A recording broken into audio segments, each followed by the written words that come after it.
Maya Rodriguez wiped down the last table in Section 3 and looked at the clock on the wall. It was almost 9 in the evening and her feet hurt from standing for 12 hours straight.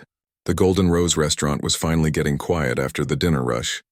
She had been working here for 2 years now, ever since she dropped out of music school. The restaurant was fancy, the kind of place where rich people came to eat expensive food and make important deals. Maya never thought she would work in a place like this, but life had other plans for her. She needed the money badly.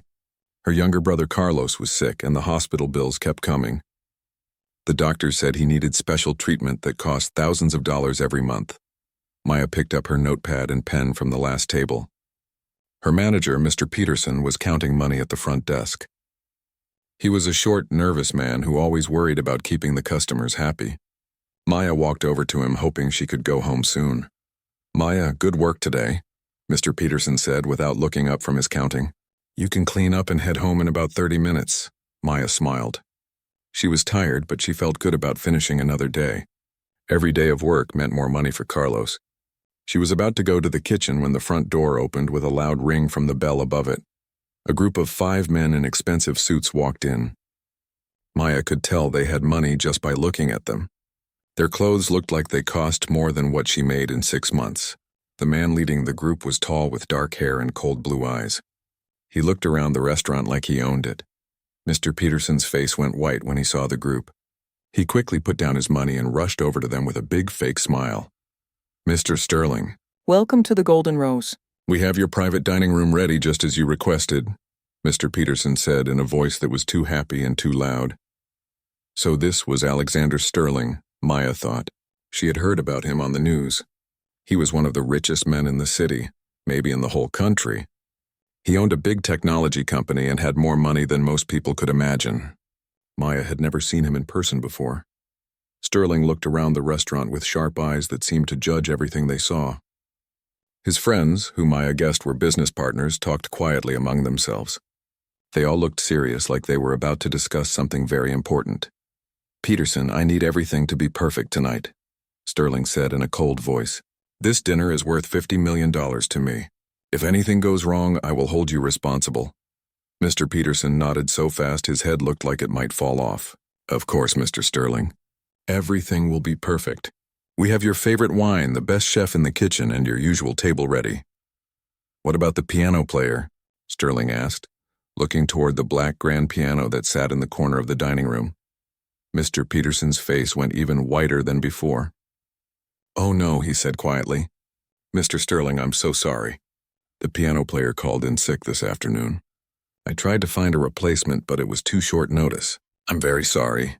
Sterling's eyes turned even colder. Maya watched from across the room as his jaw got tight with anger. She could see that this was not good news for Mr. Peterson. "I specifically told you that I needed piano music for this dinner," Sterling said, his voice getting louder. "My guests expect a certain atmosphere. How do you expect me to close a $50 million deal without the right environment?" "Sir, please, I tried everything. I called every piano player in the city, but I don't want to hear excuses." Sterling cut him off. "Find someone. Now." Maya tried to walk quietly toward the kitchen, hoping to avoid the angry conversation. She just wanted to finish her work and go home. But as she moved between the tables, she began to hum softly to herself. It was something she always did when she was nervous or tired. The song was one she had learned in music school, a beautiful piece by Chopin. She didn't realize she was humming until she noticed that the angry voices had stopped. Maya looked up and saw that Sterling was staring right at her. His cold blue eyes seemed to look right through her. "You," Sterling said, pointing at Maya. "Come here." Maya's heart started beating fast. She looked around, hoping he was talking to someone else, but there was no one else nearby. She walked slowly toward the group of men, feeling like she was walking toward trouble. "What's your name?" Sterling asked when she got close enough. "Maya Rodriguez, sir," she said quietly. "You were humming just now." What song was that? Maya felt her cheeks get hot with embarrassment. "I'm sorry, sir. I didn't mean to disturb you. It was just a piece by Chopin. I'll be more quiet." Sterling looked at her for a long moment like he was thinking about something. "You know Chopin. That's interesting. Can you play piano?" Maya's stomach felt sick. She could see where this was going and she didn't like it. I used to study music, sir, but I'm just a waitress now. That's not what I asked you, Sterling said, his voice getting harder. Can you play piano or not? Maya looked at Mr. Peterson, who was watching the conversation with wide, worried eyes. She looked at the other businessmen who were all staring at her now. She felt trapped. Yes, sir. I can play piano, she said finally. A small smile appeared on Sterling's face, but it wasn't a kind smile. It was the smile of someone who had just gotten what they wanted. Perfect, he said. You'll play piano for us tonight during dinner. But sir, I'm just a waitress. I'm not a professional piano player anymore. I haven't played in public for years. I don't care what you are, Sterling said, his voice cold again. I need piano music and you can play piano. It's simple. Maya looked at Mr. Peterson again, hoping he would help her. But her manager just stood there looking scared and helpless. Sir, I really don't think I'm good enough for your important dinner. Maya tried again. Maybe you could have dinner without music tonight. Sterling stepped closer to her and Maya could smell his expensive cologne. When he spoke, his voice was quiet but full of threat. Let me make this very clear, Miss Rodriguez. I am having the most important business dinner of the year tonight. It is worth $50 million to me. I told your manager that I needed piano music and he failed to provide it. Now I'm asking you to solve this problem. He paused and looked at Mr. Peterson, then back at Maya. If you refuse to help me, I will assume that this restaurant cannot meet my needs. I will take my business elsewhere, and I will make sure that everyone I know does the same. How long do you think this place will stay open without customers like me? Maya felt cold all over. She understood what he was really saying. If she didn't play piano for him, he would destroy the restaurant. Mr. Peterson would lose his business and she would lose her job. Without her job, she couldn't pay for Carlos's medical treatment. I'll play, she said quietly. Sterling's cold smile got bigger. Excellent. You have 30 minutes to get ready. Don't disappoint me, Miss Rodriguez. I don't like to be disappointed. As Maya walked toward the piano on shaking legs, she felt like her whole life had just changed. She had spent 2 years trying to forget about music, trying to leave her old dreams behind. Now she was being forced back to the piano by a man who didn't care about her feelings or her fears. She sat down on the piano bench and put her fingers on the keys. They felt cold and strange after so long away. Maya took a deep breath and tried to calm her racing heart. She had no choice now. She had to play, and she had to do it well enough to keep a billionaire happy. The next few hours would change everything. Maya sat at the piano bench staring at the black and white keys in front of her. Her hands were shaking and she felt sick to her stomach. It had been 2 years since she last played piano in front of people. 2 years since she walked away from music school and everything she had dreamed of becoming. Behind her, she could hear Sterling and his business partners settling into their seats at the large round table in the private dining room. The waiters were bringing out expensive wine and setting up the first course. Maya knew she had to start playing soon, but her fingers felt frozen. She pressed down on middle C very softly, just to hear the sound. The note rang out clear and pure in the quiet restaurant. It brought back so many memories that Maya had to close her eyes for a moment. She remembered sitting at the piano in her childhood home, with her mother listening and smiling. She remembered her first day at music school when she thought she would become a famous pianist someday. Miss Rodriguez, Sterling's voice cut through her thoughts. We're ready for you to begin. Maya opened her eyes and straightened her back. She had to do this. Carlos needed her to keep this job. She placed her hands on the keys and began to play a simple piece by Mozart that she remembered well. The music flowed from her fingers like water, soft and careful. At first, she played very quietly, hoping to stay in the background. The businessmen were talking about computers and technology, using words that Maya didn't understand. They barely seemed to notice the music, which was exactly what Maya wanted. She hoped she could just play soft background music all evening and then go home. But after about 10 minutes, Sterling called out to her again. Miss Rodriguez, could you play something with more energy? This is supposed to be a celebration dinner. Maya's heart sank. She switched to a livelier piece by Bach, letting her fingers dance across the keys with more confidence. The music was more complex now, and despite her nervousness, Maya found herself remembering why she had loved playing so much. Her body remembered the feeling of making music, even though her mind was full of worry. Sterling turned in his chair to watch her play.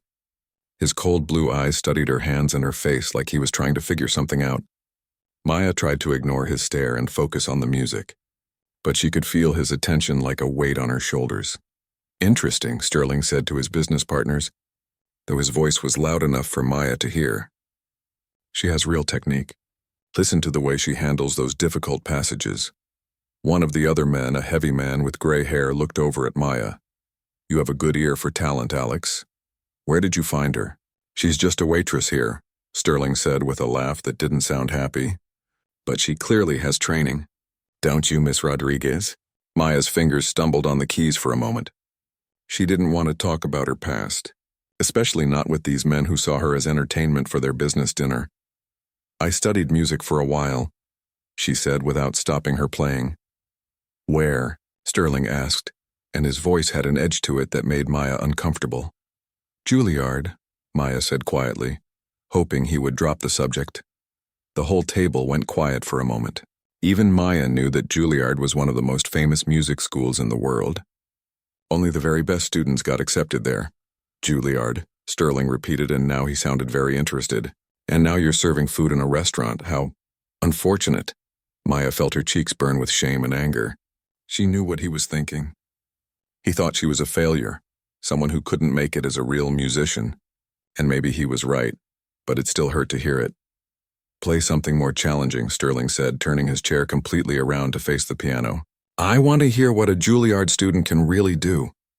Maya's hands were shaking again. Sir, I'm just here to provide background music. I'm not asking what you think, Sterling cut her off. I'm telling you what I want. Play something that shows your real skill.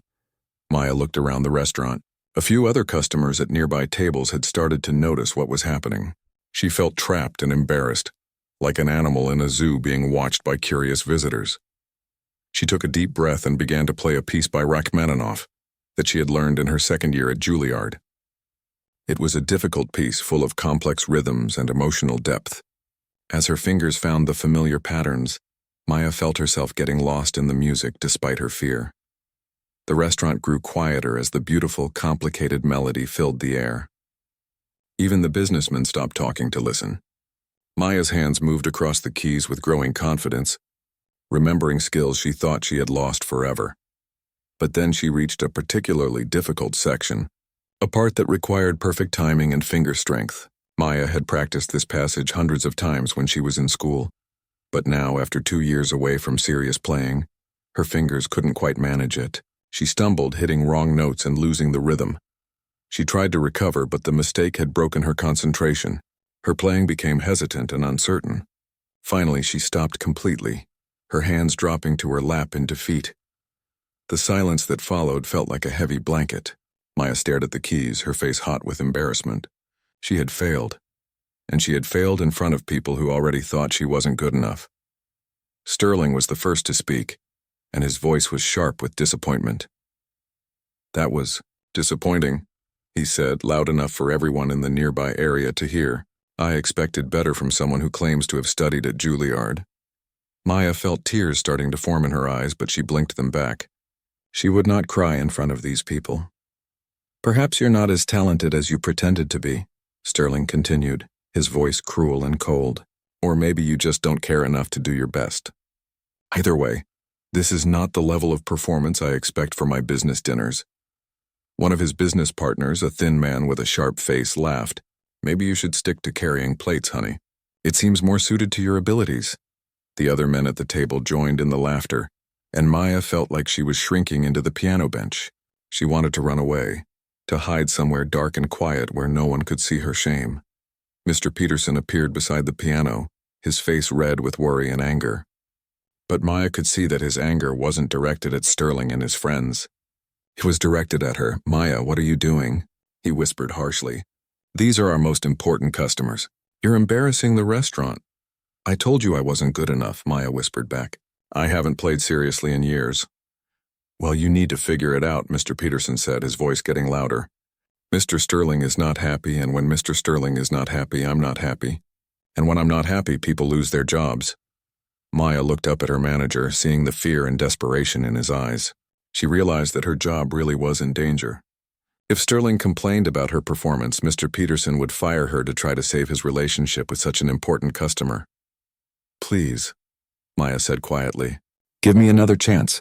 I can do better.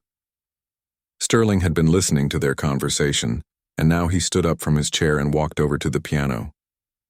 Up close, he was even more intimidating than before. He was tall and well-dressed, and he carried himself like someone who was used to getting whatever he wanted. "Miss Rodriguez," he said, looking down at her with those cold blue eyes, "let me be very clear about something. I come to this restaurant because I expect excellent service. That includes the music. If you cannot provide excellent music, then you are not doing your job." He paused and looked around the restaurant, making sure that other people could hear him.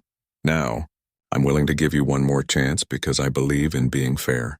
But if you disappoint me again, I will speak to your manager about finding someone who can actually do what they claim they can do." Maya nodded, not trusting herself to speak. She knew that speaking to her manager meant getting her fired. She couldn't afford to lose this job. Carlos needed his medicine and she needed the money to pay for it. "What would you like me to play, sir?" she asked, trying to keep her voice steady. Sterling smiled, but it wasn't a kind smile. It was the smile of someone who enjoyed having power over other people. "Surprise me," he said, "but make it good. I don't like to be disappointed twice." As Sterling walked back to his table, Maya put her hands back on the piano keys. She felt like she was standing on the edge of a cliff about to fall. But she had no choice. She had to play, and she had to play well enough to satisfy a man who seemed to enjoy making her suffer. She closed her eyes and tried to find a place inside herself where the music still lived, where the fear couldn't reach. Somewhere in there, the girl who had dreamed of being a pianist was still alive. Maya just had to find her again. Maya took a deep breath and placed her fingers back on the piano keys. She decided to play something safer this time, a piece by Debussy that she knew very well. The music was gentle and flowing, like water moving over stones. She played carefully, making sure not to attempt anything too difficult. For the next hour, Maya played one piece after another while Sterling and his business partners ate their expensive dinner. Sometimes the music seemed to please them, and sometimes they barely noticed it. Maya tried to read Sterling's mood by watching his face, but his expression never changed much. He always looked cold and calculating. As the evening went on, Sterling's requests became more specific. He would call out names of composers or specific pieces, testing Maya's knowledge and skill. Some of the pieces he requested were very difficult, and Maya had to admit that she didn't know them well enough to play. "You don't know Liszt's Hungarian Rhapsody No. 2? Sterling asked with raised eyebrows when Maya hesitated after one of his requests. "I thought you said you studied at Juilliard." "I did study there," Maya said, feeling defensive. "But I specialized in different composers. I know some Liszt, but not that particular piece." Sterling made a disapproving sound. "How limiting. A truly educated pianist should know the major works of all the great composers." Maya felt her face get hot with embarrassment and anger. She wanted to tell him that she had been a good student, that she had learned hundreds of pieces during her time at school. But she also knew that arguing with him would only make things worse. "Play something by Chopin, then," Sterling said, waving his hand dismissively. "Surely you know some Chopin." Maya nodded and began to play one of Chopin's nocturnes, a beautiful and sad piece that had always been one of her favorites. As she played, she found herself thinking about her parents, who had died in a car accident 3 years ago. They had always loved listening to her play Chopin. The memory made her playing more emotional and expressive. The music filled the restaurant with a feeling of deep sadness and beauty that made some of the other customers stop their conversations to listen. Even Sterling's business partners seemed affected by the music, but Sterling himself seemed unmoved. When Maya finished the piece, he simply nodded and said, "Better, but I can tell you're holding back. Real music requires passion, Miss Rodriguez. You're playing like you're afraid of something." Maya stared at him, shocked by his words. How could he know that? How could he see that she was afraid to let herself feel too much when she played? "I don't know what you mean, sir," she said quietly. Sterling stood up from his chair and walked over to the piano again. The other men at the table continued their business discussion, but Maya could tell they were also watching what was happening between her and Sterling. "You know exactly what I mean," Sterling said, his voice low so only she could hear. "You're playing the notes correctly, but you're not playing the music. There's a difference between technical skill and real artistry." He paused and looked at her with those sharp blue eyes. I've done some research on you, Miss Rodriguez. Did you think I wouldn't? I know you were one of the top students at Juilliard before you dropped out. I know about your parents' accident. I know about your sick brother. Maya felt like the air had been knocked out of her lungs. How did he know about Carlos? How did he know about her family? You had a promising career ahead of you, Sterling continued. Professors who believed in you, opportunities waiting for you. And you threw it all away to serve food in restaurants. Why would someone do that unless they were running away from something? Maya's hands were shaking now, and she gripped the edge of the piano bench to steady herself. She didn't want to talk about her past, especially not with this cruel man who seemed to enjoy her pain. My personal life is not your business. Sir, she said, trying to sound strong. Sterling laughed, but it was not a pleasant sound. Everything is my business when you're working for me. And right now you are working for me. He walked around the piano so he could see her face better. I think you're afraid to play with real emotion because you're afraid of what you might feel. You're afraid that if you let yourself care about the music again, it will hurt too much when you have to go back to your ordinary life. Maya felt tears starting to form in her eyes, but she blinked them back angrily. How dare he analyze her like she was some kind of puzzle for him to solve? You don't know anything about me, she said, her voice getting louder than she intended. Don't I? Sterling asked. Then prove me wrong. Play something that means something to you. Show me the musician you used to be before you decided to hide behind serving trays and order pads. Maya looked around the restaurant. More people were watching now, including the other waiters and even some customers from other tables. She felt exposed and vulnerable like an animal trapped in a cage. I can't, she whispered. Can't or won't, Sterling challenged. There's a difference. Before Maya could answer, Sterling walked back to his table and picked up his wine glass. He took a slow sip and then looked at Maya with a cold smile.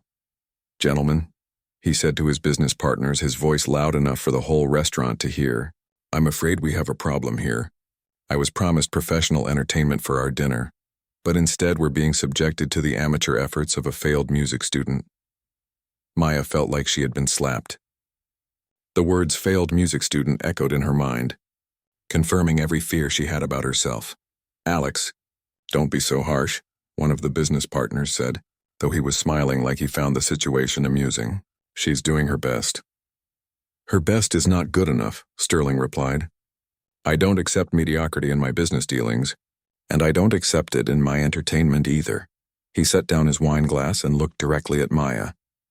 Miss Rodriguez, since you seem unable to provide the level of performance I require, I think it's time to end this charade. You can go back to serving food and I'll make other arrangements for music. Maya felt panic rising in her chest. If Sterling complained about her performance, Mr. Peterson would definitely fire her. She couldn't afford to lose this job. Carlos needed his medicine and the rent was due next week. Please, sir, she said, standing up from the piano bench. Give me another chance. I can do better. Sterling raised an eyebrow. Can you? Because what I've heard so far suggests otherwise. He looked at his watch and then back at Maya. Tell you what, he said, and Maya could hear something dangerous in his voice. I'm feeling generous tonight, so I'll give you one final opportunity. But this time, let's make it interesting. Maya didn't like the sound of that, but she nodded anyway. She had no choice. I want you to play one song, Sterling said, his voice carrying clearly through the quiet restaurant. One song that moves me enough to bring tears to my eyes. If you can do that, if you can make me feel something real through your music, then I'll consider this evening a success. He paused, and his smile became even more cruel. But if you fail, if you play another emotionless technical exercise disguised as music, then not only will I speak to your manager about your performance, but I'll also make sure that every restaurant owner in this city knows that the Golden Rose hires unqualified staff. Maya felt the blood drain from her face. He wasn't just threatening her job anymore. He was threatening her ability to work anywhere in the city. That's not fair, she said, her voice barely above a whisper. Life isn't fair, Miss Rodriguez, Sterling replied. I learned that lesson a long time ago, and now you're learning it too. Mr. Peterson had been standing nearby, listening to the conversation with growing alarm. Now he stepped forward, his face pale and worried. Mr. Sterling, please, he said. Maya is a good employee. Maybe we could find another solution. The solution is simple, Sterling cut him off. Miss Rodriguez plays one song that proves she has real talent. Or she proves that she doesn't belong in a restaurant that serves customers like me. He looked back at Maya, and she could see that he was enjoying her fear and desperation. "What do you say, Miss Rodriguez? Are you willing to put your musical abilities to a real test? Or would you prefer to admit right now that you're not up to the challenge?" Maya looked around the restaurant. Everyone was staring at her now, waiting to see what she would do. She felt like she was standing in front of a firing squad, with Sterling as the commanding officer ready to give the order to shoot. She thought about Carlos lying in his hospital bed, depending on her to pay for his treatment. She thought about the bills waiting at home, and the landlord who was already asking questions about late rent. She thought about her parents who had believed in her musical talent so much that they had sacrificed to send her to the best schools. And then she thought about Sterling's cruel words, his assumption that she was a failure, his enjoyment of her humiliation. Something hard and angry began to grow in her chest. "I'll do it," she said, her voice stronger than she expected. Sterling's smile widened. "Excellent. You have my complete attention, Miss Rodriguez. Don't waste it." As Maya walked back to the piano, she realized that something inside her had changed. She was still afraid, still angry, still desperate to keep her job. But now she was also determined to prove that Alexander Sterling didn't know everything about her. Maya sat down at the piano bench once more, but this time everything felt different. The weight of Sterling's ultimatum pressed down on her shoulders like a heavy stone. She had to play one song that would make him cry, or her life would be ruined. It seemed impossible. Around her, the restaurant had grown very quiet. Word had spread about what was happening, and now even customers from other tables had turned their chairs to watch. Maya felt like she was performing in a circus, with Sterling as the ringmaster enjoying the show. Sterling returned to his seat at the business table, but he kept his cold blue eyes fixed on Maya. His business partners had stopped talking about their deal and were now focused on the drama unfolding in front of them. One of them, the heavy man with gray hair, was even taking pictures with his phone. "Whenever you're ready, Miss Rodriguez," Sterling called out, his voice carrying across the silent restaurant. "Take all the time you need to prepare. After all, this is your last chance to prove you're more than just a failed music student playing dress-up as a pianist." Maya's hands clenched into fists on her lap. The way he said failed music student made her feel sick with shame and anger. He was trying to break her spirit before she even started playing, and she could feel it working. She looked down at the piano keys and tried to think of what song she could play. It had to be something emotional, something that could make a cold-hearted billionaire feel something real. But how do you make music that moves someone who seems to have no heart at all? Maya closed her eyes and tried to remember what her old piano teacher at Juilliard used to tell her. "Music is not about the notes, Maya," Professor Chen had said. "Music is about truth. When you play with truth, people will always feel it." But what truth could Maya share with these people? What truth could possibly matter to a man like Sterling? "Miss Rodriguez," Sterling's voice cut through her thoughts. "I'm getting impatient. My business associates and I have other matters to discuss this evening." Maya opened her eyes and saw that Sterling was looking at his expensive watch. He was treating her like she was wasting his valuable time, like her entire future was just a minor inconvenience in his important evening. "I need to know something first," Maya said, surprising herself with how steady her voice sounded. Sterling raised an eyebrow. "You need to know something? You're hardly in a position to make demands, Miss Rodriguez." "It's not a demand," Maya said, standing up from the piano bench. "It's a question. You say you want me to play something that will make you cry. But when was the last time you actually cried about anything?" The restaurant seemed to hold its breath. No one had expected Maya to challenge Sterling directly. His business partners looked shocked, and Mr. Peterson's face went white with terror. Sterling's expression didn't change, but Maya could see something flicker in his eyes. For just a moment, he looked less like a powerful billionaire and more like a regular person who had been asked an uncomfortable question. "That's not relevant to your performance," he said finally. "I think it is," Maya continued, feeling braver now that she had started. "You're asking me to create something emotional for someone who doesn't seem to feel emotions. How can I know what will move you if you don't even know yourself?" Sterling stood up slowly from his chair. When he spoke, his voice was quiet but full of danger. "Miss Rodriguez, you seem to have forgotten your place here. You are an employee of this restaurant. I am a customer. Your job is to provide what I ask for, not to psychoanalyze me." "My job is to serve food," Maya shot back. "Playing piano for your entertainment was never part of my job description." You forced me into this situation, and now you're threatening to ruin my life if I can't meet your impossible demands." The truth of what she was saying seemed to hang in the air like smoke. Everyone in the restaurant could see that Maya was right. Sterling had used his power and money to force her into this humiliating situation. But Sterling didn't look ashamed or sorry. Instead, he looked angry. "You want to know the truth, Miss Rodriguez?" he said, walking toward the piano with slow, deliberate steps. "The truth is that life is about power. Some people have it and some people don't. I have it because I worked for it. Because I was willing to do whatever it took to get it." He stopped a few feet away from Maya, and she could see the coldness in his eyes. "You had a chance at power through your musical talent and you threw it away. You chose to be weak, to give up when things got difficult. Now you're angry at me because I'm showing you what weakness looks like from the other side." Maya felt like he had hit her in the stomach. His words hurt because there was some truth in them. She had given up her dreams when her parents died.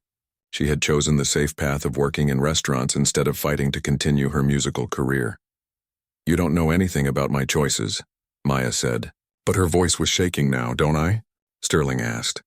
"I know that when your parents died you had offers of help from your professors. I know that there were scholarships available to help you finish school. I know that you chose to drop out anyway because you were too afraid to face the possibility of failure." Maya stared at him in shock. How did he know about the offers of help? How did he know about the scholarships? "You investigated me," she whispered. Sterling smiled, and it was the cruelest smile Maya had ever seen. "I investigate everyone who interests me, Miss Rodriguez. And you interest me because you represent something I despise: wasted potential. You had talent, real talent, and you threw it away because you were too weak to use it." Maya felt tears starting to form in her eyes, but she fought them back. She would not give him the satisfaction of seeing her cry. "I dropped out to take care of my brother," she said. "He needed me. He needed money," Sterling corrected. "There's a difference. If you had finished school and become a successful pianist, you could have earned far more money than you make serving food. You could have helped your brother and pursued your dreams. Instead, you chose the easy path of immediate employment and told yourself it was noble sacrifice." Every word felt like a knife cutting into Maya's heart. The worst part was that some of what he was saying was true. She had been afraid. She had been afraid of failing, afraid of not being good enough, afraid of facing her grief and loss through her music. "And now," Sterling continued, "you're standing here angry at me for pointing out the truth about your choices. You want to blame me for your situation, but the reality is that you created this situation yourself. You are a waitress because you chose to be a waitress." Maya looked around the restaurant. Everyone was staring at her with expressions of pity and embarrassment. She could see in their faces that some of them agreed with Sterling. Some of them thought she was getting what she deserved. Mr. Peterson was standing near the kitchen door, wringing his hands and looking desperate. Maya realized that he was probably hoping she would just give up and quit, so he wouldn't have to choose between keeping her and keeping Sterling's business. "So here's my final offer," Sterling said, his voice loud enough for everyone to hear. "Play one song that proves you still have some real musical talent left inside you. Show me that you're more than just a quitter who gave up on her dreams. If you can do that, if you can play with the passion and skill you once had, then I'll not only pay for your brother's medical treatment for the next year, but I'll also arrange for you to audition with some of the best orchestras in the country." Maya's heart stopped beating for a moment. A year of medical bills paid and a chance to return to professional music? It seemed too good to be true.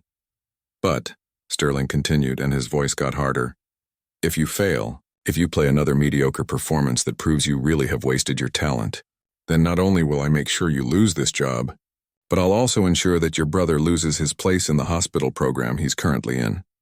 Maya felt like the floor had disappeared beneath her feet. Sterling wasn't just threatening her job anymore. He was threatening Carlos's life. "You can't do that," she whispered. "I can and I will," Sterling replied calmly. "I donate a significant amount of money to that hospital every year. They value my opinions about which patients deserve their limited resources." Maya stared at him in horror. This man wasn't just cruel, he was evil. He was willing to hurt an innocent sick boy just to win some twisted game. "Why?" Maya asked, her voice barely audible. "Why are you doing this to me?" Sterling looked at her for a long moment before answering. "Because I want to see if there's anything real left inside you, Miss Rodriguez. I want to know if the girl who was good enough for Juilliard still exists or if she's completely dead. I want to know if you're worth saving, or if you're just another person who talks about having dreams but doesn't have the courage to fight for them."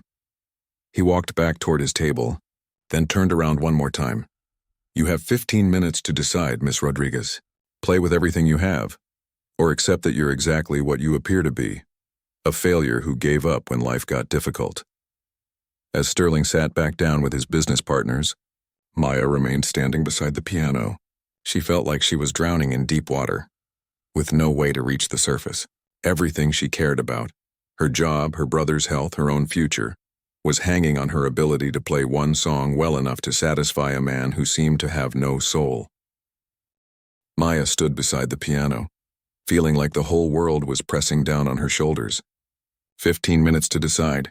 15 minutes to choose between playing it safe and losing everything, or opening her heart completely and risking even more pain than she already felt. She looked around the restaurant one more time. The other customers were pretending to eat their food, but she could see them watching her from the corners of their eyes. The waiters had stopped moving around and were standing in small groups whispering to each other. Even the kitchen staff had come out to see what was happening.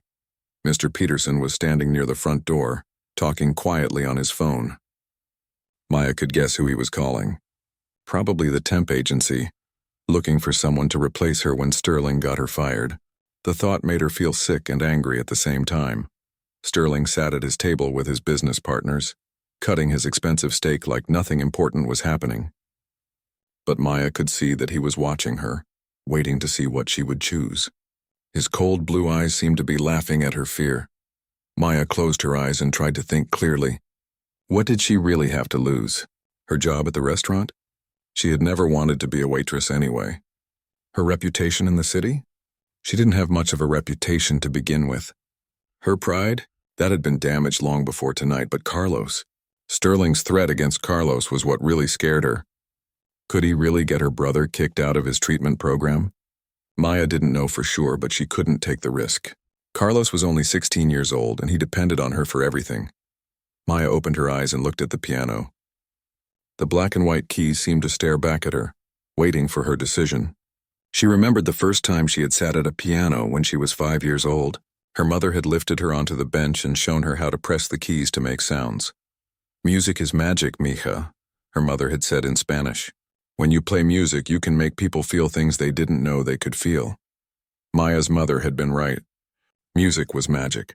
But Maya had forgotten that magic when her parents died. She had locked it away in a place so deep inside herself that she had almost forgotten it existed. Now Sterling was forcing her to find that magic again, but for all the wrong reasons. He didn't care about music or art or beauty. He just wanted to prove that he had power over her. He wanted to see her break. Maya sat down on the piano bench and put her hands on the keys. They felt cold under her fingers, but also familiar. Like coming home after a long trip to a place that had changed while you were away. She thought about all the pieces she could play. Chopin, Bach, Beethoven, Mozart. She knew hundreds of songs, thousands maybe. But which one could make a man like Sterling cry? Which one could save her job and her brother's life? And then Maya realized something that made her feel both terrified and free at the same time. It didn't matter what Sterling wanted. It didn't matter if he cried or laughed or felt nothing at all. What mattered was what she wanted. What mattered was whether she was brave enough to play the music that lived in her heart. Maya had been trying to please Sterling all evening, trying to guess what would make him happy. But Sterling didn't want to be happy. He wanted to prove that he was powerful and that she was weak. He wanted to watch her fail so he could feel superior. Well, maybe it was time to stop trying to please him. Maybe it was time to stop being afraid of what other people thought about her music. Maybe it was time to remember why she had fallen in love with piano in the first place. Maya took a deep breath and let her mind go back to the darkest day of her life. 3 years ago, when the police officers came to her dorm room at Juilliard to tell her that her parents had been killed in a car accident. She remembered the feeling of her whole world falling apart, the sound of her own screaming, the way the floor seemed to disappear beneath her feet. After the funeral, Maya had gone back to school for a few weeks, but every time she sat at the piano, all she could think about was her parents. All she could feel was the enormous emptiness they had left behind. Her professors tried to help, offering her extra time and special support. But Maya couldn't focus on scales and exercises when her heart was broken into a million pieces. One night, alone in a practice room, Maya had written a song. It wasn't like the classical pieces she had been studying. It was raw and painful and full of all the grief she couldn't put into words. She had played it once, cried for 3 hours, and then never played it again. That was the song she would play now. Maya knew it was a huge risk. The song was emotional and personal and full of pain that she had never shared with anyone. If she played it, she would be showing everyone in the restaurant the deepest, most vulnerable part of herself. Sterling might laugh at it or call it amateur, or use it as another weapon to hurt her with. But Maya was tired of being afraid. She was tired of letting other people decide what her life should look like. She was tired of pretending that she didn't miss making music with every breath she took. Sterling wanted to see if there was anything real left inside her. Fine. She would show him exactly how real she was. She would play the song that came from the deepest part of her soul, and if he didn't like it, that was his problem. Maya looked up from the piano keys and saw that Sterling was still watching her. He was probably wondering why she was taking so long to decide. He probably thought she was going to give up and walk away. Instead, Maya spoke in a voice that was stronger than she had felt all evening.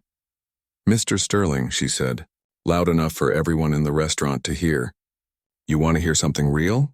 You want to know if I still have any musical talent left? Fine, I'll play you something real." Sterling raised an eyebrow and leaned forward in his chair. "I'm listening." "But first I want you to understand something," Maya continued. "I'm not playing this song to make you cry. I'm not playing it to keep my job or to save my brother or to prove anything to you. I'm playing it because it's my song, and it deserves to be heard." She paused and looked around the restaurant at all the faces watching her. "This song is about losing the people you love most in the world. It's about having your dreams shattered when you're too young to know how to put them back together. It's about making choices that seem right at the time but leave you feeling lost and alone." Maya's voice got stronger as she continued speaking. "But it's also about surviving. It's about finding pieces of yourself that you thought were gone forever. It's about learning that sometimes the most beautiful music comes from the most painful experiences." She turned back to the piano and placed her hands on the keys. "So yes, Mr. Sterling, I'll play for you, but not because you're threatening me or because you have power over me. I'll play because I'm tired of being afraid of my own music. I'll play because my parents taught me that music is magic, and I've forgotten that magic for too long." Maya closed her eyes and let her fingers find the first notes of the song she had written 3 years ago. The melody was simple at first, just a few notes that seemed to hang in the air like tears that hadn't fallen yet. As she played, Maya felt like she was opening a door that had been locked inside her heart for years. Behind that door was all the love she had felt for her parents, all the dreams she had given up, all the pain she had been carrying alone. The music grew stronger and more complex as Maya let herself remember everything she had tried to forget. She remembered her father singing off-key in the shower, her mother dancing in the kitchen while making dinner, the way they had both cried with pride when she got accepted to Juilliard. Around her, the restaurant had gone completely silent. But Maya barely noticed. She was lost in the music now, lost in the story her fingers were telling on the piano keys. This was what she had been missing for 3 years. This feeling of being completely connected to something larger than herself. This was who she really was. Not a failed music student, not a waitress who had given up on her dreams. She was Maya Rodriguez, and she was a musician. She had always been a musician, even when she was too afraid to remember it. The song built to a crescendo that contained all the anger and grief and love Maya had been carrying inside her. And then, slowly, it resolved into something quieter, something that sounded like acceptance and hope and the possibility of healing. When the last note faded away, Maya kept her eyes closed for a moment longer. She felt like she had just returned from a long journey to a place she had thought she would never see again. She felt like she had found a piece of herself that had been missing.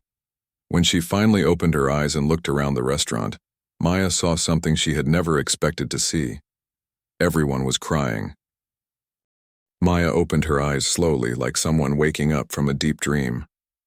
The last notes of her song were still hanging in the air, but the restaurant had become so quiet that she could hear her own heartbeat. For a moment, she wondered if she had imagined playing the song at all. Then she looked around and saw the faces staring back at her, and she knew that what had just happened was very real. The first thing Maya noticed was that everyone in the restaurant was completely still. The waiters who had been standing near the kitchen were frozen in place, some with their mouths slightly open. The customers at the other tables had stopped eating their food and were staring at the piano with expressions Maya had never seen before. At the table nearest to the piano, an elderly woman was holding a tissue to her eyes, tears streaming down her cheeks. Her husband, a distinguished man in an expensive suit, was gripping her hand tightly while his own eyes glistened with moisture. Behind them, a young couple who had been arguing quietly throughout dinner were now looking at each other with soft, surprised expressions. The woman reached across the table to touch her partner's hand, and Maya could see that they both had tears in their eyes. Even the kitchen staff had come out to listen. Maya could see the head chef, a tough woman who never showed emotion, wiping her eyes with her apron. The dishwashers and prep cooks were standing in a small group, all of them looking like they had just witnessed something sacred. But it was Sterling's table that shocked Maya the most.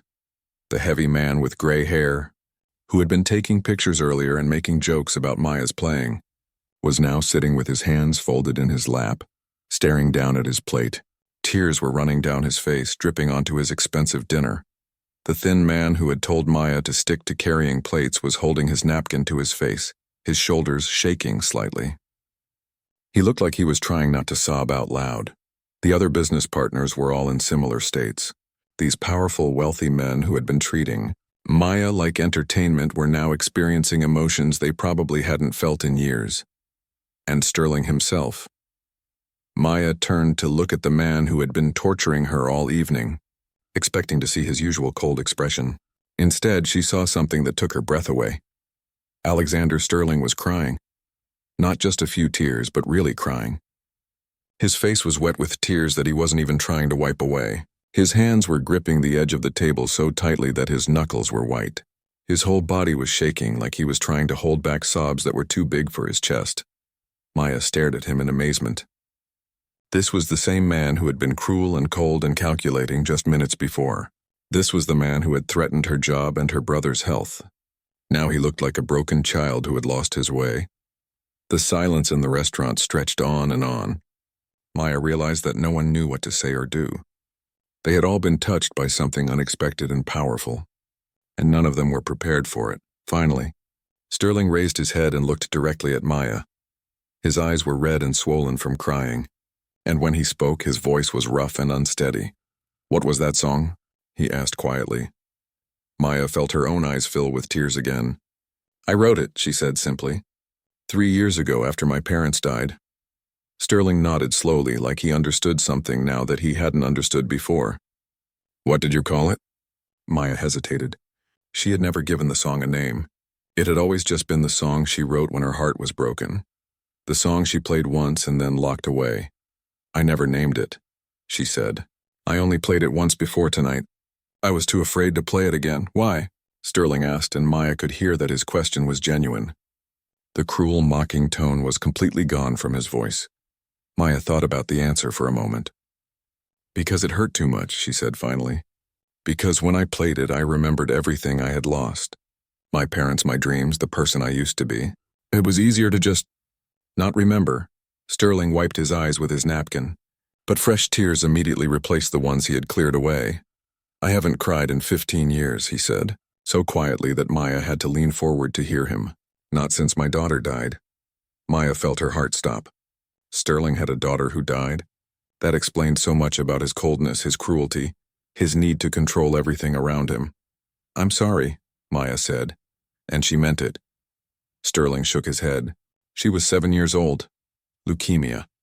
I spent millions of dollars trying to save her, hired the best doctors in the world, tried every treatment available. Nothing worked." He looked down at his hands, which were still shaking. "After she died, I decided that emotions were a weakness. I built walls around my heart so high that nothing could get through them. I thought that if I didn't feel anything, then nothing could hurt me again."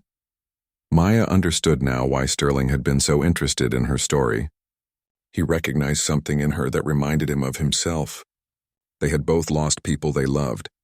They had both responded by trying to shut down the parts of themselves that could feel pain. "But your song," Sterling continued, his voice breaking slightly. It broke through those walls like they were made of paper. For the first time in 15 years, I remembered what it felt like to love someone so much that losing them nearly destroyed you. Maya looked around the restaurant again. The other customers and staff were still crying, still processing what they had just experienced. Some of them were hugging each other, strangers comforting strangers in the wake of shared emotion. The elderly woman at the nearby table was talking quietly to her husband.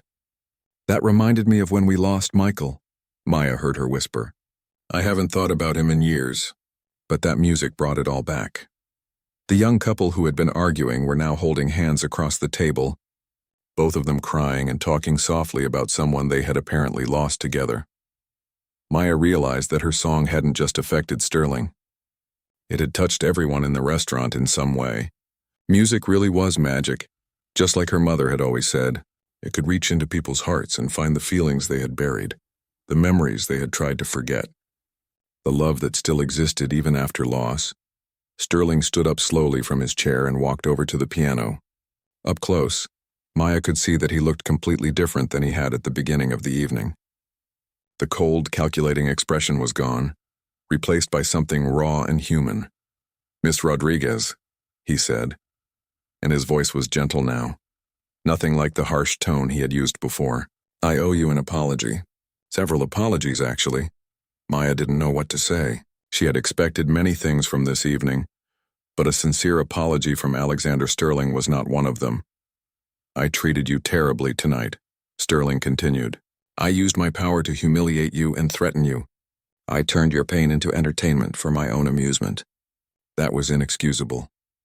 He paused and looked around the restaurant at all the people who were still processing the emotions her music had stirred up. "I told myself that I was testing you, seeing if you had real talent. But the truth is, I was angry at you for having the courage to feel things that I was too afraid to feel myself. I saw in you the person I used to be before I built my walls, and I resented you for it." Maya felt fresh tears starting to flow down her cheeks. She had spent the evening thinking that Sterling was just a cruel man who enjoyed hurting people. She had never imagined that his cruelty came from his own deep pain. "You don't have to apologize," Maya said softly. "I understand now." Sterling shook his head. "Yes, I do. And I need to do more than apologize. I need to try to make things right." He reached into his jacket pocket and pulled out his phone. Maya watched as he made a quick call, speaking quietly to someone on the other end. "It's taken care of," he said when he hung up. "Your brother's medical bills will be paid for the next 2 years, not just 1 year. And there will be no threats to his treatment program. I've already spoken to the hospital administrator." Maya stared at him in shock. "But I didn't make you cry to get what you wanted. I didn't play the song to win your bet." Sterling smiled, and for the first time all evening it was a genuine smile. "No, you didn't," he said. "You played it to remember who you are. You played it because you were brave enough to open your heart again, even when it hurt. That takes more courage than I've shown in 15 years. He looked at the piano, then back at Maya. "I meant what I said about arranging auditions for you. If you want to return to professional music, I can help make that happen. But only if that's what you want. The choice is yours." Maya felt like she was standing at a crossroads. She could go back to her safe life as a waitress, or she could step back into the uncertain world of professional music. 3 hours ago, the choice would have been easy. She would have chosen safety, but now, after playing her song and remembering who she really was, Maya knew what she had to do. "I want to try again," she said, her voice strong and clear. "I want to see if I can be the musician I was meant to be." Sterling nodded, and Maya could see respect in his eyes now instead of cruelty. "Then we'll make it happen," he said simply. As Maya looked around the restaurant one more time, she realized that everything had changed in the span of one song, not just for her but for everyone who had been touched by the music. As the last notes of Maya's song faded completely away, something extraordinary happened in the Golden Rose restaurant. The silence that followed wasn't the uncomfortable quiet that comes when people don't know what to say. It was the deep, respectful silence that comes when people have witnessed something sacred. Maya remained seated at the piano bench, her hands still resting on the keys. She could feel the energy of her music lingering in the air around her, like the warmth that stays in a room long after a fire has been put out. For the first time in 3 years, she felt completely connected to herself again. The silence stretched on for what felt like minutes, though it was probably only seconds. Maya could hear small sounds that seemed amplified in the quiet. The soft clink of a wine glass being set down, the whisper of fabric as someone shifted in their chair, the gentle sound of someone breathing deeply. Sterling was still standing near the piano, but he seemed frozen in place. The tears on his face had dried, but his eyes were still red and swollen. He looked like a man who had just been through a storm and was trying to figure out if he had survived it. Maya turned slightly on the piano bench and looked out at the restaurant. What she saw took her breath away. Every single person in the dining room was crying or had been crying recently, but these weren't tears of sadness exactly. They were the kind of tears that come when something beautiful touches a part of you that you didn't know still existed. At the table closest to the piano, the elderly woman was holding her husband's hand with both of hers. They were looking into each other's eyes like they were seeing each other for the first time in years. Maya could hear the woman whisper, "I remember why I fell in love with you," and her husband nodded, unable to speak. The young couple who had been arguing earlier were sitting in complete silence, but it was a good silence now. The woman had tears streaming down her face, but she was smiling. Her partner reached across the table and gently touched her cheek, wiping away a tear with his thumb. Even the business partners at Sterling's table looked like different people than they had an hour ago. The heavy man with gray hair was staring down at a photograph he had pulled from his wallet. Maya could see that it was a picture of a young girl, probably his daughter. His hands were shaking as he looked at it. The thin man who had been so cruel earlier was talking quietly on his phone. Maya could only catch a few words, but she heard him say, "I love you and I'm sorry," several times. When he hung up, he wiped his eyes and looked around the restaurant like he was seeing it for the first time. The waiters and kitchen staff were also affected by what had happened. Maya could see them standing in small groups talking quietly among themselves. Some of them were sharing stories about their own families, their own losses, their own dreams that they had given up or forgotten about. Mr. Peterson, Maya's manager, was standing near the front door with tears in his eyes. When he caught Maya's attention, he mouthed the words, "I'm sorry," and bowed his head. Maya could see that he was ashamed of how he had treated her earlier, when he had been more concerned about keeping Sterling's business than protecting his employee. But the most amazing thing Maya noticed was how the atmosphere in the entire restaurant had changed. Before her song, the Golden Rose had felt like a cold, formal place where people came to show off their money and status. Now it felt warm and human. People at different tables were talking to each other, sharing tissues, offering comfort to strangers. A well-dressed businessman at a corner table had gotten up and walked over to an elderly man who was eating alone. Maya watched as the businessman sat down and began talking to the older man, apparently struck by the realization that everyone deserves companionship. Two women at separate tables had discovered they were both widows and were now sitting together, comparing photographs of their late husbands and talking about their memories. Maya realized that her song had done something she never could have planned or expected. It had reminded everyone in the restaurant that they were human beings with hearts and feelings and connections to each other. It had broken down the walls that people build to protect themselves from pain, and in doing so, it had also broken down the walls that separate us from each other. Sterling finally moved from where he had been standing. He walked slowly back to his table, but instead of sitting down in his own chair, he pulled out the chair next to the heavy man with gray hair and sat down beside him. "Is that your daughter, Robert?" Sterling asked quietly, looking at the photograph the man was still holding. Robert nodded, unable to speak for a moment. "She would have been 35 this year," he finally managed to say. "Cancer took her when she was 22. Sterling put his hand on Robert's shoulder. "I had a daughter too," he said. "She was 7 when she died. Also cancer." Maya watched as these two powerful businessmen, who had probably never shown vulnerability to each other before, began to share their deepest pain.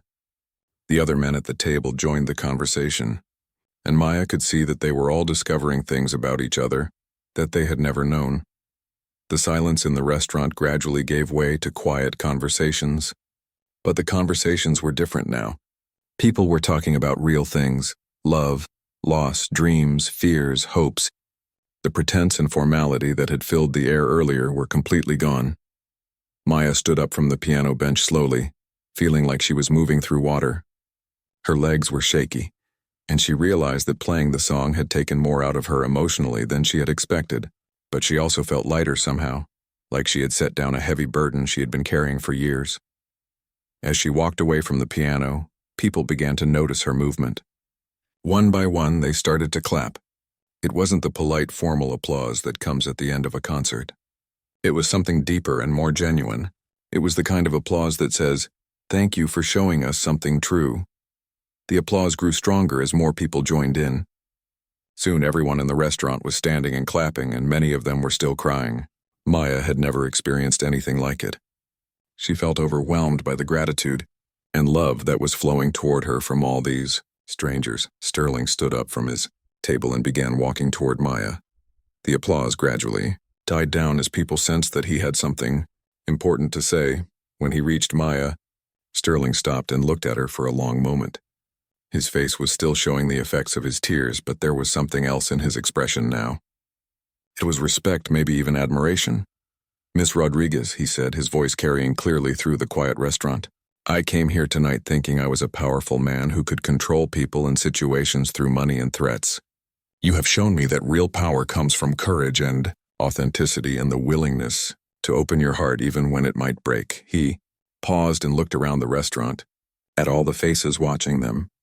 "You have given everyone in this room a gift tonight. You have reminded us that we are more than our jobs, more than our money, more than our carefully constructed public images. You have reminded us that we are human beings capable of feeling deep emotions and making real connections with each other." Sterling turned back to Maya. "I don't know if you can ever forgive me for the way I treated you tonight. I don't know if I deserve forgiveness. But I want you to know that you have changed my life with your music. You have changed all of our lives." Maya looked around the restaurant one more time. She could see the truth of Sterling's words in every face she saw. People looked different now, softer and more open than they had before. Her song had created a ripple effect that had touched everyone present. "Music is supposed to change people," Maya said quietly, but her voice carried in the silence. "My mother always told me that. She said music is magic because it can reach into people's hearts and heal things that seem broken beyond repair." Maya felt tears starting to flow down her cheeks again, but they were different tears now. They were tears of joy and gratitude and hope. "I had forgotten that magic for a long time," she continued. "I thought it was lost forever when I lost my parents. But tonight you helped me remember it.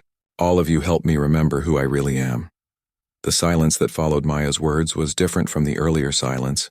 It was the silence of understanding, of connection, of people who had shared something precious together.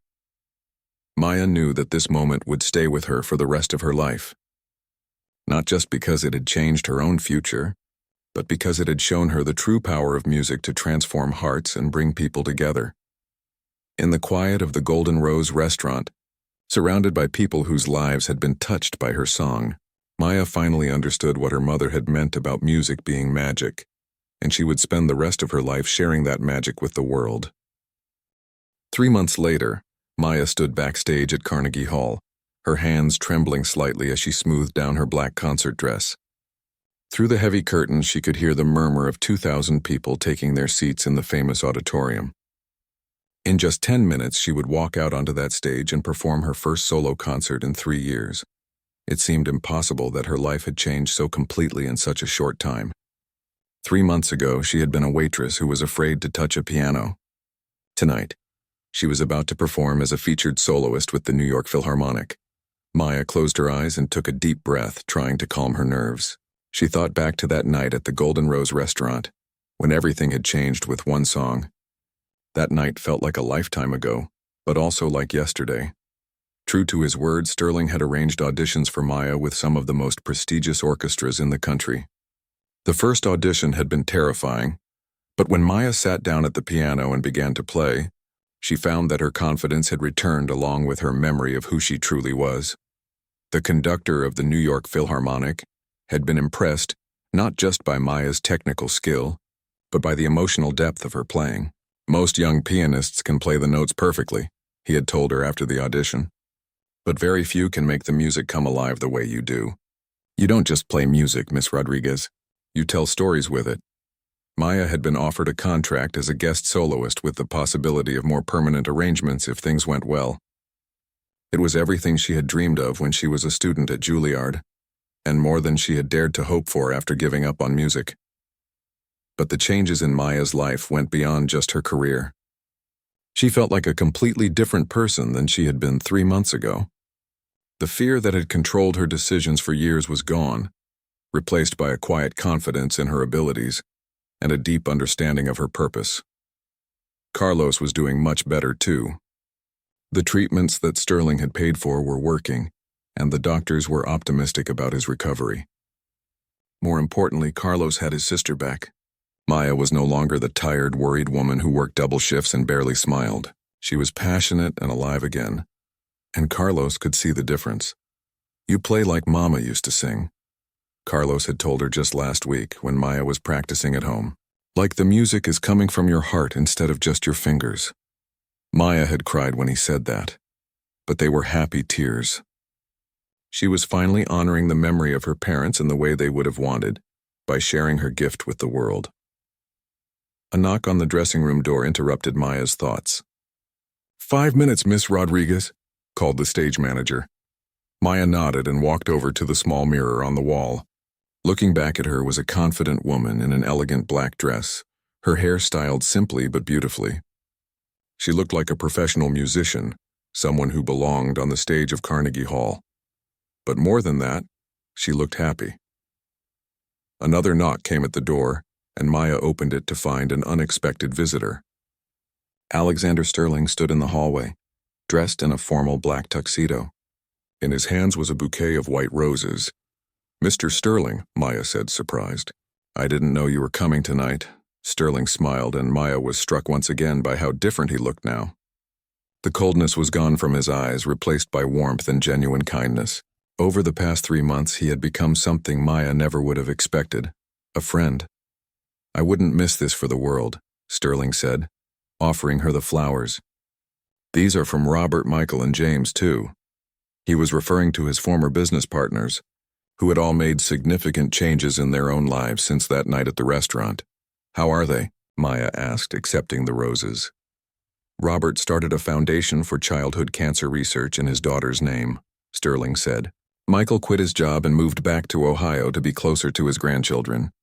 And James? Well, James called his ex-wife and asked if they could try again. They're in counseling now." Maya smiled. The ripple effects from that one night continued to spread in ways she never could have imagined. "And what about you?" Maya asked. "How are you doing?" Sterling's expression grew thoughtful. "I'm learning," he said simply. "Learning how to feel things again. Learning how to be human instead of just successful. It's harder than building a billion-dollar company, but it's also more rewarding." He paused and looked at Maya with genuine affection. "I owe you more than I can ever repay, Maya. You gave me back my heart that night." Maya felt tears starting to form in her eyes, but she blinked them back. She couldn't afford to mess up her makeup right before the concert. "You gave me back my music," she said. "I think we're even." The stage manager appeared in the doorway. "It's time, Miss Rodriguez." Maya nodded and handed the roses to Sterling. "Will you hold these for me?" "Of course," he said. "I'll be in the 3rd row center section. My daughter always said that was the best place to hear the piano clearly." It was the first time Sterling had mentioned his daughter without pain in his voice. Maya squeezed his hand gently. "She'll be listening tonight, too," Maya said softly. Sterling's eyes glistened, but he smiled. "I believe she will." Maya walked with the stage manager toward the wings of the stage. As they got closer, she could hear the orchestra warming up, the beautiful chaos of dozens of instruments creating a symphony of preparation. "Ladies and gentlemen," she heard the announcer's voice boom through the auditorium. "Please welcome Maya Rodriguez." Maya stepped out onto the stage and the audience erupted in applause. The lights were bright, but she could see faces in the crowd. Hundreds and hundreds of people who had come to hear her play. As she walked toward the grand piano at center stage, Maya spotted Sterling in the 3rd row, applauding enthusiastically. Next to him, she was surprised to see Mr. Peterson, her former manager from the restaurant. He had tears in his eyes and was clapping so hard his hands must have hurt. Behind them, Maya saw other familiar faces. Several of the customers and staff from the Golden Rose were scattered throughout the audience, all of them beaming with pride. The elderly couple who had been at the table near the piano that night were holding hands and smiling. Even the kitchen staff had somehow managed to get tickets. Maya reached the piano and bowed to the audience. The applause was overwhelming, full of warmth and anticipation. She sat down on the bench and adjusted it slightly, just as she had learned to do in her student days. The conductor raised his baton, and the orchestra prepared to begin. Tonight's program included 2 classical concertos, but it would end with Maya's own composition, the song she had written for her parents, now arranged for full orchestra. She had decided to call it Memory and Hope because that's what it represented to her now. It was about remembering the people we've lost, but also about finding the courage to hope for the future. As the orchestra began the opening measures of the first piece, Maya felt the familiar magic of music flowing through her. This was where she belonged, where she had always belonged. The fear and uncertainty of the past few years seemed like a distant memory. During the intermission, Maya was approached backstage by a young woman in her early 20s. "Miss Rodriguez?" the woman said nervously. "My name is Sarah Chen. I'm a music student at Juilliard." Maya smiled warmly. "What can I do for you, Sarah?" "I heard about what happened to you," Sarah said. "How you left school and then came back to music. I'm thinking about dropping out too. My family is struggling financially, and I feel like I should get a regular job to help them." Maya's heart went out to the young woman. She could see herself at that age, faced with impossible choices between dreams and responsibilities. "It's not an easy decision," Maya said honestly. "But can I tell you something? When I dropped out, I thought I was being responsible and practical, but I was really just being afraid. I was afraid of failing, afraid of not being good enough, afraid of facing my grief through my music." Sarah nodded, tears forming in her eyes. "The thing is," Maya continued, "you can't run away from who you are. If you're meant to be a musician, that calling will follow you wherever you go. The question is whether you'll answer it now when you're young and brave or later, when it's much harder to find your way back." Maya took Sarah's hands in hers. "There are scholarships available, work-study programs, ways to make it work if you really want to. But more than that, there are people who want to help talented young musicians succeed. You just have to be brave enough to ask for help." Maya gave Sarah the name of a foundation that Sterling had recently established to help struggling music students. It was one of the many ways he was trying to use his wealth to make a positive difference in the world. When the second half of the concert began, Maya was ready. She had played the classical pieces beautifully, but now it was time for the most important performance of her life. As the orchestra began the introduction to Memory and Hope, Maya closed her eyes and thought about everyone who had helped her reach this moment. Her parents, who had given her the gift of music and the foundation of love that sustained her through dark times. Carlos, who had needed her to be strong and responsible but also supported her dreams. Sterling, who had challenged her to find her authentic self.